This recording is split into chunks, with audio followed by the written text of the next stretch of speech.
l'association GOS vous présente la biographie et les œuvres littéraires des principaux auteurs de la littérature haïtienne, particulièrement les pionniers.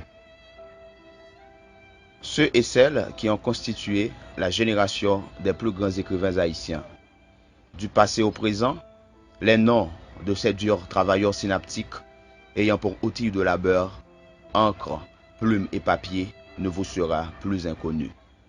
Comme disait si bien l'écrivain Benjamin Jarnès, le roman est l'art de créer un homme, la biographie est l'art de le ressusciter. L'occasion vous est donnée de prendre connaissance de Joseph Anténor Firmin. Joseph Anténor Firmin, le nom sonne comme un symbole. Rien qu'à l'évoquer, on se sent saisi d'un frémissement tant que l'homme qui l'incarne frappe par sa fulgurance. La fulgurance de Firmin est celle d'une pensée qui interroge les dogmes d'une époque. Son siècle était celle du dogme de la race et des idéologies raciales. Épris des valeurs humanistes du peuple noir, il se propose d'allumer une étincelle dans les ténèbres de ce siècle obscur. Par ses qualités morales et intellectuelles, Anténor Firmin a su faire le jour sur toutes les égalités. Égalité naturelle, égalité politique, l'égalité sociale et celle des nations. Joseph Anténor Firmin est né au Cap-Haïtien en 1850. D'origine modeste, élève assidu et dur à la tâche, il entre dans l'enseignement à 17 ans, avant de faire de la comptabilité pour le service des douanes, puis pour une maison de commerce. En 1875, il est agent percepteur de la commune du Cap, tout en donnant des cours de grec, de latin et de français dans un établissement privé. Il s'intéresse à la politique et particulièrement au Parti libéral. C'est dans ce cadre qu'il fonde un journal au Cap, Le Messager du Nord. Il se montre déjà sensible à la question de couleur. Il échoue à la députation en 1879. D'après certains témoignages, ses adversaires font croire aux électeurs qu'il est blanc. En juin 1883, il est envoyé à Caracas par le président Salomon pour les fêtes du centenaire de Bolivar. Il refuse d'entrer dans un ministère et s'exile à Saint-Thomas, puis à Paris, où, soutenu par Louis-Joseph Janvier, il est reçu membre de la Société d'anthropologie. En 1885, Firmin publie De l'égalité des races humaines. Pour comprendre ce projet monumental, il est nécessaire d'en restituer le contexte. Entre 1853 et 1855, Gobineau a publié son tout aussi monumental essai sur l'inégalité des races humaines. Ouvrage illustrant un pessimisme romantique radical et une métaphysique raciale de l'histoire. Gobineau ne traite pas de ce qui doit être, mais bien de ce qui a été. Un âge d'or de l'arianisme et son déclin irréversible par la disparition progressive des éléments créateurs de civilisation. Les colonisations se déchaîneront en s'appuyant sur l'alibi de la civilisation. Or, dans ce contexte, la position d'Haïti est stratégique. L'indépendance, puis l'instauration de différents types de gouvernements, montrent précisément que l'inégalité supposée des races est battue en brèche par l'existence même, dans le concert des nations, d'une république d'anciens esclaves devenus citoyens. L'ouvrage de Firmin est une compilation. En épuisant un à un les arguments du racisme scientifique, en montrant combien ils sont peu opératoires, tant sur un plan mythique que sur un plan scientifique. Firmin tente de ruiner les systèmes de compartimentage et de hiérarchisation des races humaines, fondés sur le volume de la boîte crânienne, la texture de la chevelure, les caractérisations phénotypiques et les répartitions linguistiques, etc. Ce faisant, il réduit le discours scientifique de l'inégalité à un ensemble de superstitions et met en crise la validité de ce discours. Il assigne à Haïti une place éminente dans le combat contre le préjugé et l'idéologie de la discrimination et de la hiérarchisation. Plus qu'un travail scientifique, il s'agit d'un ouvrage métacritique dans lequel Firmin prend en compte le lieu d'où il parle et d'où il écrit. En 1888, il est en Haïti et prend part politiquement aux événements qui précipitent le départ de Salomon, président depuis 1879. Puis l'élimination du président légitime entre 1888 et 1889. Après la défense contre la raillerie raciste de l'étranger, il s'agit pour lui de dénoncer les insuffisances haïtiennes et servir un État de telle sorte qu'il ne soit plus fondé sur les prébendes et la rapine. En 1889, Firmin est nommé par le président Hippolyte, président entre 1889 et 1896, ministre des Finances et des Relations extérieures. Il se distingue par ses compétences, ses pratiques et son honorabilité. Gestionnaire avisé, Firmin réorganise les administrations qu'il dirige, notamment celle des douanes et de la Banque nationale, en diminuant les taux d'intérêt, ce qui facilite la reprise rapide des affaires, permettant notamment la régularisation du paiement mensuel des salariés de l'État. Les recettes plus abondantes grâce à ce climat de confiance entraînent la reprise du paiement de la dette, dont le résultat financier fut la hausse de la cote des obligations à la Bourse de Paris.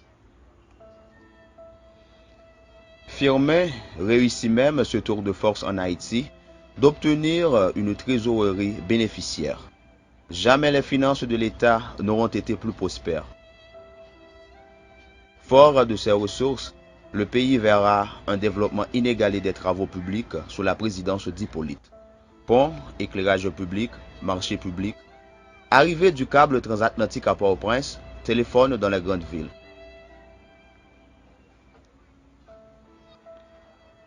Pendant les 2 années de son ministère, Firmin parvient à mener de façon subtile des négociations concernant la location du môle Saint-Nicolas avec les représentants politiques et militaires des États-Unis en Haïti, à savoir Frédéric Douglass, ambassadeur, ainsi que l'amiral Girardi. Firmin quitte le cabinet en 1891 et se retire en France pendant qu'en Haïti, on assiste à un durcissement du régime. Ce ministère laisse le souvenir d'une intelligence politique faite de civisme exceptionnel et de probité administrative, un ensemble de pratiques qui constituent le firminisme.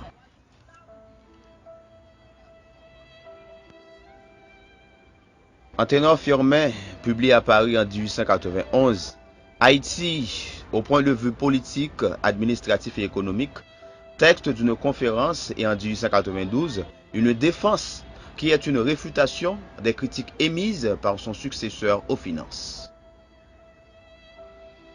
Il rentre en Haïti en 1893.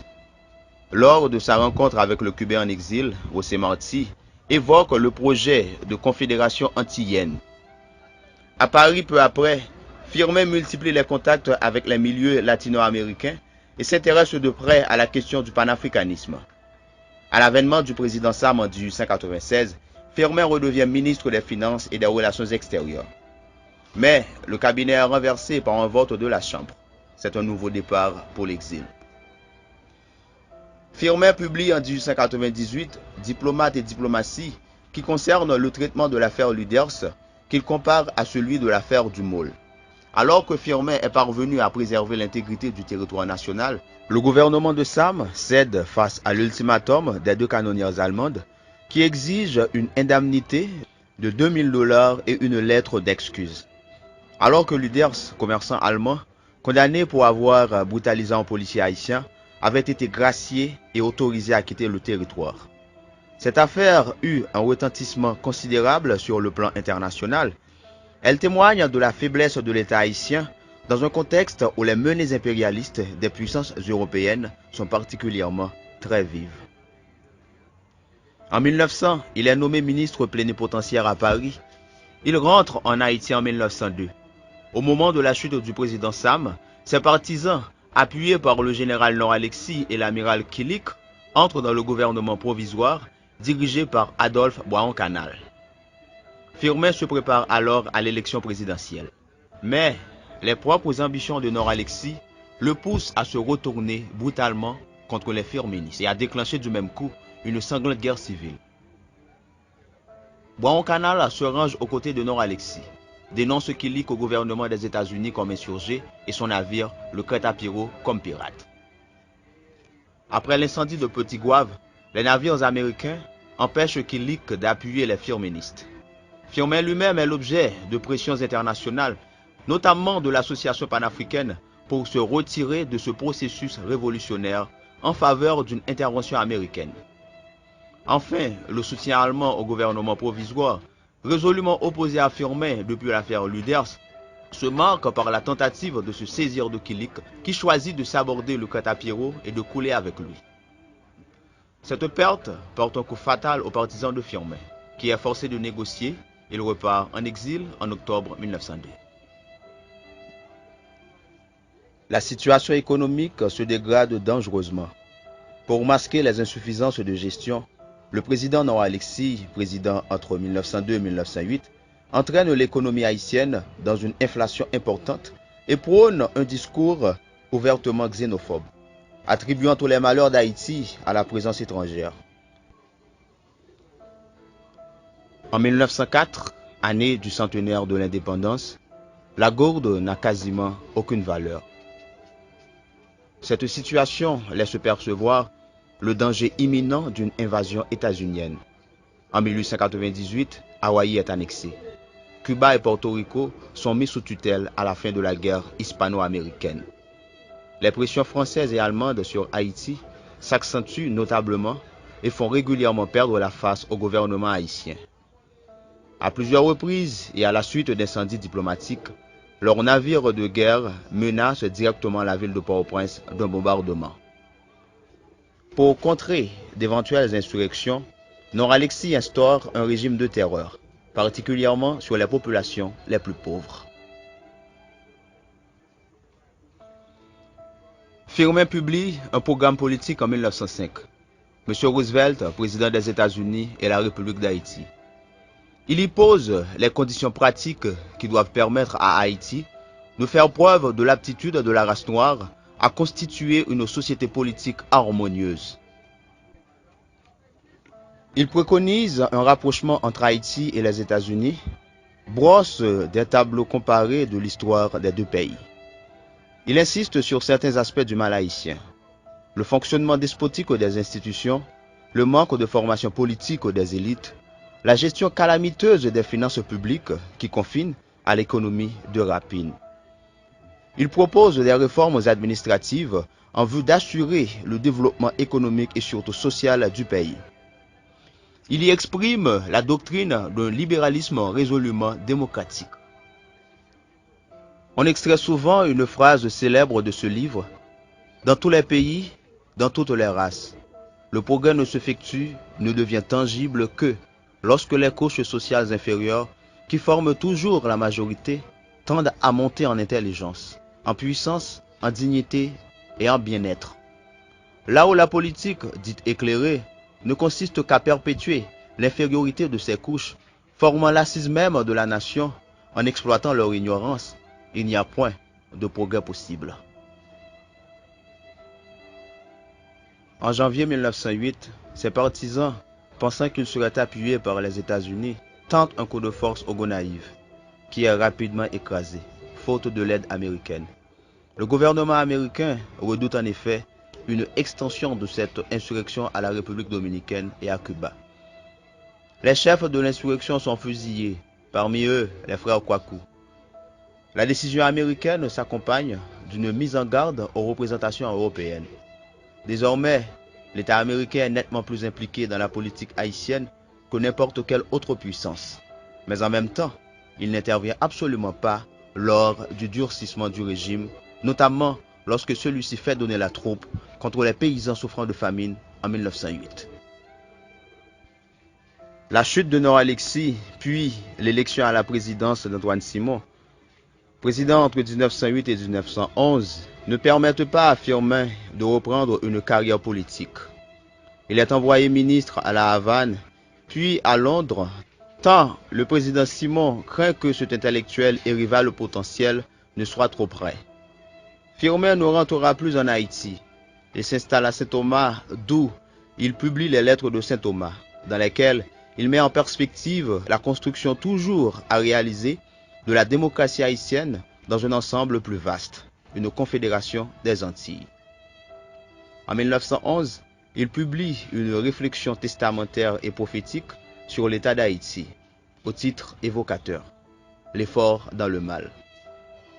Homme, je puis disparaître sans voir poindre à l'horizon national l'aurore d'un jour meilleur.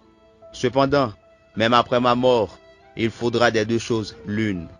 Ou Haïti passe sous une domination étrangère, ou elle adopte résolument les principes au nom desquels j'ai toujours lutté et combattu. Car, au XXe siècle et dans l'hémisphère occidental, aucun peuple ne peut vivre indéfiniment sous la tyrannie, dans l'injustice, l'ignorance et la misère. Firmin meurt la même année, en 1911, et en 1915, les troupes états-uniennes débarquent en Haïti. Yves Chemla.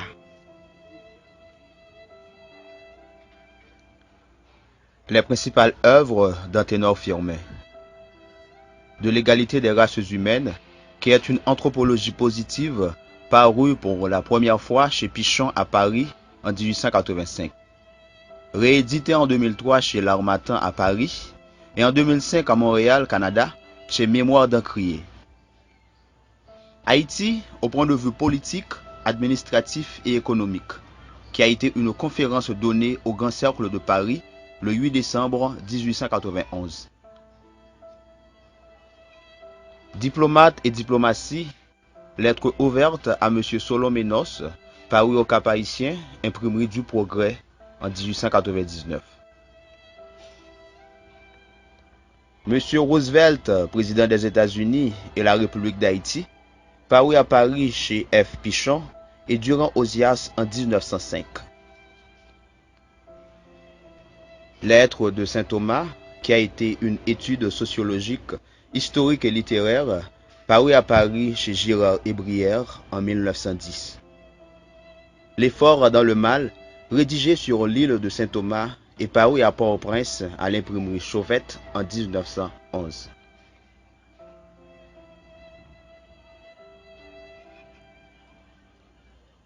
Joseph Anténor Firmin était un esprit d'une rare sensibilité.